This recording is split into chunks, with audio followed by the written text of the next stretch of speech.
शेतकऱ्याच्या ऊसाचा भाव कारखाना ठरविणार, कपाशीचा भाव कंपनी ठरविणार, फळ भाज्याचा भाव हे व्यापारी ठरविणार. आणि शेतकऱ्यांनी काय मारायचं का फक्त? शेतकरी कमवायला लागल्यावर लगेच खुपतो तुमच्या डोळ्यात. आमचं खर्च निघाल नको का? आम्ही काही चिल्लर टाकायचे का खिशात? कृषी प्रधान देश, 2-5 रुपयाने घेता टमाटे. कृषी प्रधान देश, ज्या देशात दिवसाला 10 शेतकरी आत्महत्या करतात, तो कृषी प्रधान देश का? उपासमारीनं मरतोय शेतकरी, जो पिकवतोय तो सगळ्यात कमी कमवतोय. मध्ये शेतकरी राजा. एक चांगली गोष्ट नाही आपल्या देशात शेतकऱ्यासाठी. कितीतरी सरकारी योजना आहेत, लाभ घेताय तुम्ही सरकारी योजनांचा. नका तोंड उघडायला लावू. शेतकऱ्यापर्यंत पोहोचतात का योजना तुमच्या? आवळा देऊन कोहळा काढणाऱ्या योजना आहेत.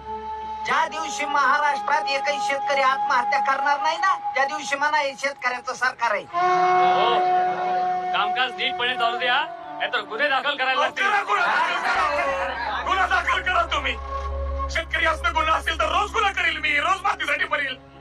हे आता हे असं ऐकणार नाहीत. घ्या यांना बाजूला घ्या.